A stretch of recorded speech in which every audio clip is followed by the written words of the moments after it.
The next day started off with no sunrise, as the sun was hidden by a number of great clouds flying in from the west, giving a cold, dull start to the day. Twilight's eyes shot open as she sat upright, gasping for breath under the suffering of a nightmare. It wasn't a nightmare, more of a flashback, but it scared her nonetheless. She remembered watching in horror as Fluttershy attacked and killed the dragon in a fit of rage. When she saw the look in her eyes, it was a gaze of absolute hatred, rather than the love she usually saw. Twilight knew Fluttershy would never attack or hurt her friends, but would hurt those that harmed them. This is what she was worried about. Could Fluttershy, thanks to these abilities and an increased aggressive, take defending her friends too far? Applejack seemed to think so, and that troubled her to no end. Applejack said yesterday she had changed and still do Verity before her. It made her wonder who else was. Twilight? Fluttershy's voice rang through her ears. She turned her head around to see the young Pegasus sitting on her haunches in front of the door, looking at her with a look of concern. I heard you gasping for breath. Are you all right? She called quietly, as she could without disturbing the others. Twilight got up and shook some of the loose grass out of her mane and tail. Yeah, I'm fine, she said as she rubbed her eyes. Just a bit tired, and what are you doing up so early? Fluttershy's eyes touched the ground. I had a nightmare. She answered as Twilight came up alongside her. Twilight's ears fell flat across her head. Why didn't you wake me? I'm sorry, but I didn't want to disturb you. You just looked so peaceful. Didn't you stop from waking me 5 days ago? That was important. This one was just a normal nightmare. No normal nightmare is normal, Fluttershy. I said before you should wake me if you have one. Besides, I was having a nightmare myself. Twilight's eyes widened hard as she realized what she just said. Fluttershy looked up at her friend in horror. What was it about? Twilight's eyes darted around as her mind went into overload to think of something, so she didn't need to worry the Pegasus any further.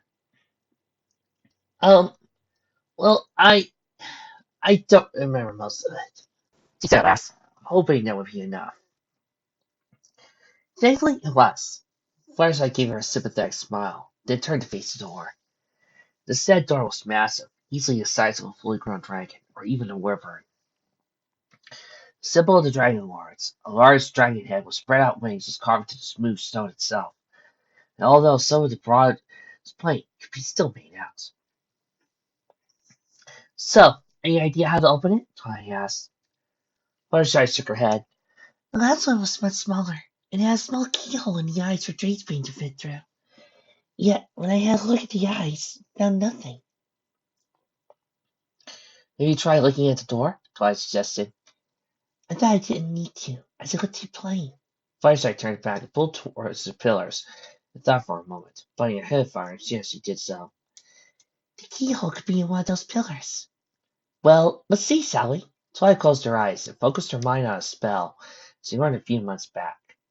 Her horn glowed its usual magenta hue, and soon a magenta cloud formed on their faces, looking towards two of them, the two closest pillars. Twilight and Fluttershy quickly examined the pillars, and found a small slit made to go in with a sword like Drake's made each. It seems like these two were made for two swords like your own to go in, and built to unlock at the same time, like a gate, Twilight said. She looked around to see Fluttershy's devastated voice. But we only have one sword like that, and I won't be able to stretch it between them, Fluttershy said. She collapsed on her rump, completely lost on what to do next. Perhaps, Twilight started, perhaps I could try something I only read once, and see if that'll work. Fluttershy looked up again, a glimmer of hope in her eyes. But I'm not going to guarantee anything. There's a 50-50 chance this will work, Twilight said with hope in her air. I would still go for it, even if it was a 28 chance. Do you need me to do anything? Twilight smiled. She couldn't help herself but admire Fluttershy's willingness to continue, even going against odds themselves to succeed. All I need you to do is hold up your right leg and allow the blade to come out as well, Twilight instructed. Fluttershy nodded and lifted her leg so that the blade end was pointing away from Twilight. With a song, Drake's blade shot out of his scabbard, the shark-like teeth glinting even in the dim sunlight. Twilight walked up to the bracelet, got hold of Fireside's leg to steady it, and lowered her own head so her horn was touching the face of the bracelet. Then cast a spell. Fireside watched as several magenta shockwaves shot from Twilight's horn and worked around the bracelet and the blade before working their way back to Twilight's horn. After a while, she raised her head back up and backed away, letting go of Fireside's leg. Right, that's one bit taken care of. You see, I was scanning the bracelet to see how it works, how it's made, etc., etc. So now I have a print of the sword bracelet in my head. Now I'm going to try to mold it out of my head and onto my other foreleg, okay? I think so, Twilight. Good luck. Fireside said. Twilight brought up her left leg close to her head, so her horn was touching it. She closed her eyes and concentrated everything she had on molding out the sword. Fireside watched with awe as the locks of the bracelet were starting to appear on her friend's leg, then the face of the bracelet itself, until it was a sparkling magenta, ghostly thing on Twilight's leg. You did it! Fireside squeaked to jump for joy. Not yet. I hope the spell was able to pick up the blade itself. Twilight moved her leg about, until without warning, ghostly furs of a Drake's bane appeared from her scabbard. Both ponies grinned. Right. Let's get the door open before this disappears. Fireside nodded in agreement, and moved to the pillar to the right, while Twilight took the one on the left. The 2 ponies simultaneously placed their swords into the slits and got ready to turn. Ready? Fireside called. Ready! Twilight replied, before adding, Wait, which way are we turning? Clockwise, I think. Okay, 1, 2, 3, now! Fireside yelled, as one of the 2 ponies twisted their swords clockwise. They heard the sound of a locking mechanism click loudly, as the locks that had been used in a long time turned free. Then, with a huge groan that made the sword world tremble, the door began ready to slowly rise. The tremors made by the door caused the sleeping ponies and one horse to wake up instantly, legs shaking as the tremors shook the very mountains around them. What our race is going up? Applejack bellowed, only to stop with her mouth hanging open as she watched the door rise between its slit built into the mountain and disappear onto a portcullis. Left side and Twilight stood side by side, beaming with pride as they watched the door stop with a mighty groan, and watched as little specks of dust fell from the bottom to the ground.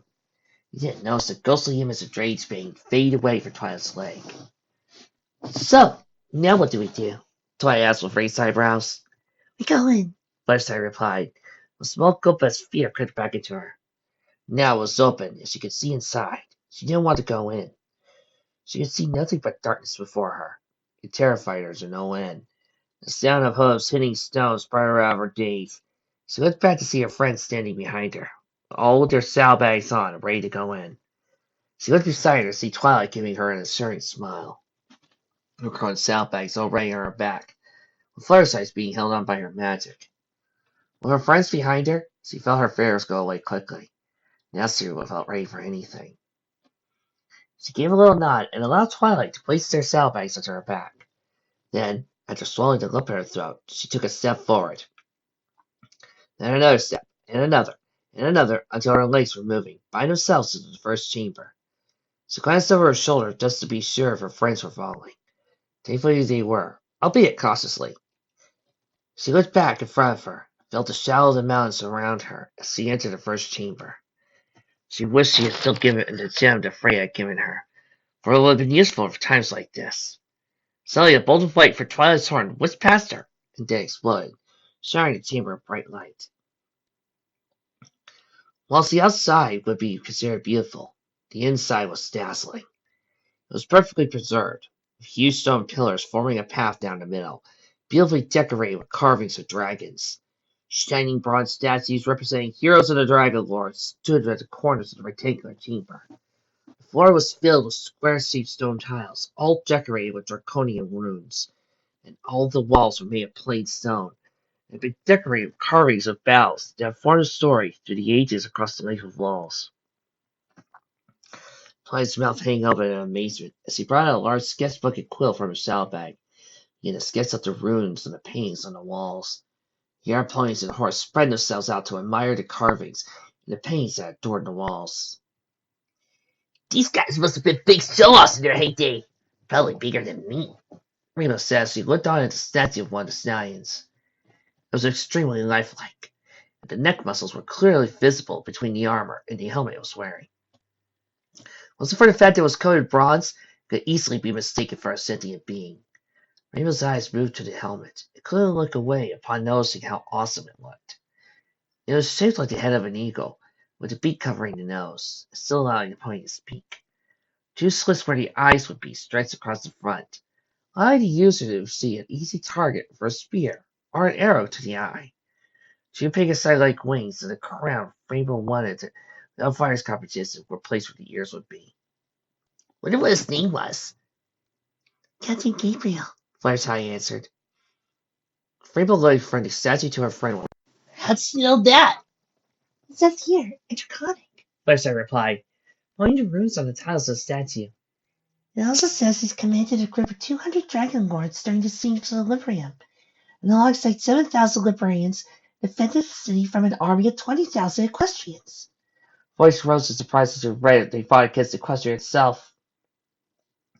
What must have happened to them for them to take arms against Equestria? Twilight asked, having heard her. I thought they would be friends, being ponies and all. The Dragonlords weren't friends with anyone, Twilight, Fluttershy replied. They merely did their duty. How do you know that? Twilight asked, clearly amazed by Fluttershy's sudden knowledge of an order they barely knew. Oh, because it says up there, she answered quietly, pointing to a large group of runes lined up on the wall. That makes sense, Twilight said with raised eyebrows. Hey, girls! Applejack called from the far end of the room. I'll take it we have to go through here.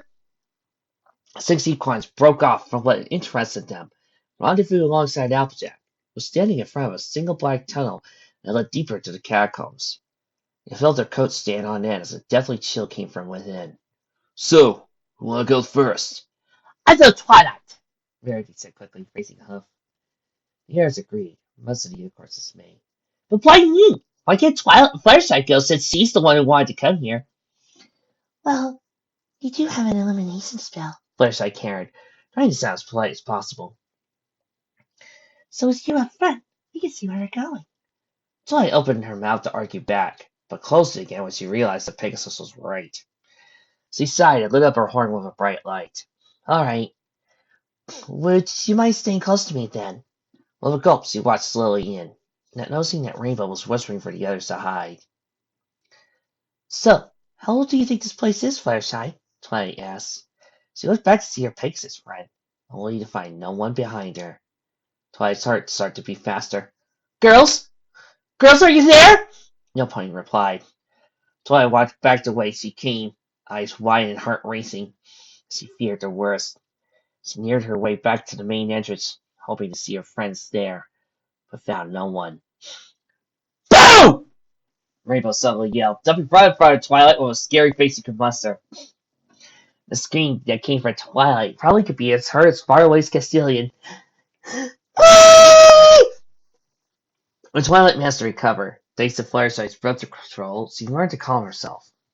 She looked to the Pegasus who was still rolling on the floor, laughing to the point of crying, glaring at her vehemently.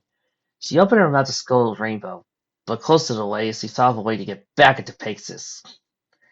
Your opponent saw that look and backed away fearfully. Oh, you should have seen the look on your face. Absolutely hate with this. Rainbow yelled as she realized she was wrapped in Twilight's magic and thrown into a tunnel, and held in place as Twilight came up behind the others. Thank you for volunteering to go ahead, Rainbow. How very thoughtful of you, Twilight smirked.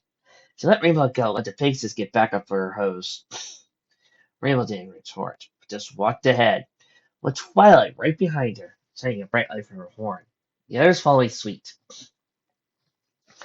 The journey through the tunnel seemed to take hours. It was damp, chilly, and positively creepy for a lot of them, especially to Rainbow since he was out in front. The wings held in place by two magenta clouds, so she couldn't try to fly them back. Again, Twilight was several inches behind. Her horn lit up so they and Rainbow up front could see where they were going. The 7 equines moved cautiously, their eyes starting to turning in every corner as they looked up for a hidden foe that wasn't there. They passed main points where a path cut away from the main one, leading to another room. But the passing of time had brought the tunnels to cave in, cutting off whatever was inside. Eventually the tunnel ended, and the equines found a stone bridge leading to where the tunnel continued, while below was nothing but a dark abyss. Twilight moved up next to where Rainbow was standing, and looked down, gulping in fear as she saw the black abyss. "Take it slow," she whispered, so the ceiling would collapse with the sound of more than a mere whisper. First I moved to the other side and Rainbow looked down. Upon feeling nauseous, she looked up to examine the ceiling. Like the last holding place of one of the keys, she theorized that looking at the ceiling might hold the next place for the next key. She stopped looking when she realized there wasn't a next place. Her destination after this was behind Dodge's prison, and her final encounter with him. She looked to see where Twilight was walking forward, then looked to the ground where she saw a large circle with a dragon's head on its face. It took a second to realize it was a trigger of a trap. "Twilight, stop!" she cried out, but the call came too late. Twilight's hoof landed on a tiger and it sunk into the ground, creating a little rumble that was like an earthquake. First, I quickly grabbed hold of Twilight's tail and yanked her back from the bridge and onto the tunnel to safety. She looked back at gasped when 8 giant axes emerged from the walls and began swinging back and forth with quick motion across the bridge. Fluttershy's ears flying against her head. "I'm so sorry, Fluttershy," Twilight stood from behind her. Fluttershy looked back to see the unicorn was about to cry. Fluttershy walked up to her and gave her a comforting smile and put a hoof on her shoulder. "It's okay, Twilight. I don't blame you at all. I should have known we should have run into one of the traps sooner or later," she said warmly. "I'm just glad you're safe." She looked back at the axes to see they hadn't relented from their fast pace across the bridge. "So, what do we do now?" Randy said quietly. "Go back and wait and see they stop, or find another way in?" Fluttershy didn't know what to do next. She was driven to finding the final key, and for all she knew, it was on the other side of the bridge. She sighed to herself. If she was faster, she could easily dodge the axes to make it through. She didn't want to ask her friends to do it for her. They came with her willingly enough, but she didn't want to put them in harm's way because of her. However, now Wissy had gone home rather than searching for her. She was so wrapped up in her thoughts she didn't notice Pinky squeezing past the ponies. "Pinky, what are you doing?" Rainbow demanded. Pinky didn't answer. Her mind was in one place all at once. All thoughts were getting to the other side. "Oh, Pinky, she's about to be awesome!" Pinky took a deep breath and stepped forward. "Pinky, no!" Fluttershy screamed.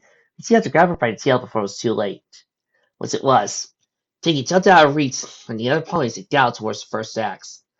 The blade struck towards her, so she quickly leapt into the air, missing the blade and holding the handle, holding it to the roof and swing around it, landing back gracefully on the other side. She dodged the second, third, fourth, and fifth blades with relative ease, while all the others watched with their mouths hung open. Pinky waited as one slid by her, spun to the other side, letting the blade slip harmlessly behind her. She felt the rest of the axe rush by her, nearly bringing her off balance. But she kept in place, concentrating on the next one, and gulped. Next, the last 2 blades were moving faster, seeming to be moving towards, then apart each other, Rabbit suggested. She took the fear out of her head and forced herself to concentrate. Fluttershy and everybody else was counting on her. She closed her eyes and listened to the sound of the axes whistling, getting an idea of how they were moving. She suddenly opened her eyes and leapt forward onto the blades.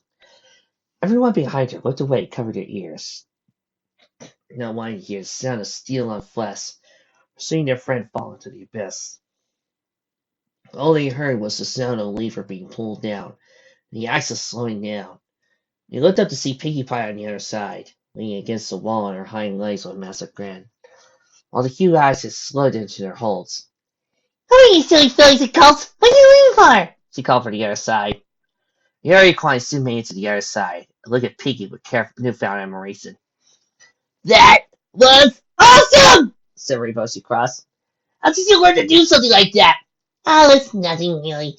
Wasn't much different than ice skating," Pinkie replied. With that, she trotted out front, humming a little tune and leading a confused horse.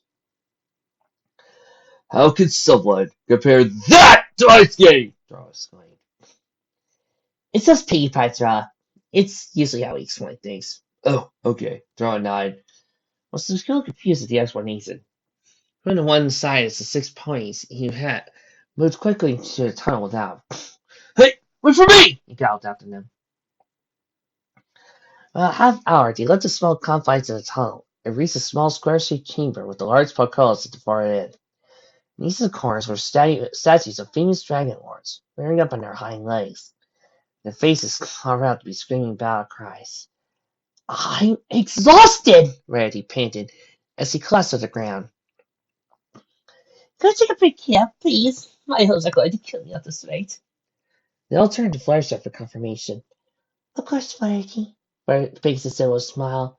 Then, at the 60 points, it collapsed onto their stomachs and let out exhausted groans. Fluttershy giggled and rolled her eyes with them. Resting, she looked around the chamber they were in. The statues we stared in place with them. She wondered why the Dragon Lords would bother placing statues in a place none of them could see them or admire them, for they were fantastic, and represented a different age of chivalry, violence, arrest, plague, and fear. Thinking about it, she was glad to be born in this time and not then. She went to the statues in a large gate in front of her, analyzed it with two narrow eyes. A long, rusty metal chain that was connected to the gate finished at a pulley at the center of the chamber, which had a sort of letter system attached to its face. Fluttershy moved closer and looked at it. The letters were draconic, so she had no difficulty understanding. What she didn't understand was why it was here. "Twilight," she called back to the unicorn. "Can you make a little ball of light again, please?" Twilight went to Fluttershy with a thoughtful look. "Sure, but why?" Fluttershy pointed to the contraption in front of her. Twilight's eyes shining with wonder and curiosity. "What is it?" Fluttershy asked. "I think it's a code breaker of some sort," Twilight responded, darting left and right and staring around it. "Well, you put in a word that it contains, and unlocks whatever it's guarding." "How do we open it?" Twilight stepped back from the device and looked around the room. "There must be a question or a riddle around here somewhere." Twilight sent a bright ball of light out to lit up the room as it was day, which startled the other unicorns for a moment. But they relaxed when they saw who did. The two ponies scanned the room, looked for what might look like words. Twilight's eyes narrowed as she saw a large group of what looked like written words directly above the gate. But she couldn't make them out. "Fluttershy, come and have a look at this." "What is it?" Fluttershy came along, and Twilight pointed to the runes on the wall. When Fluttershy looked up, her eyes widened as she read the passage through. Again she tried to understand what it meant. "I am loved and wanted by everyone.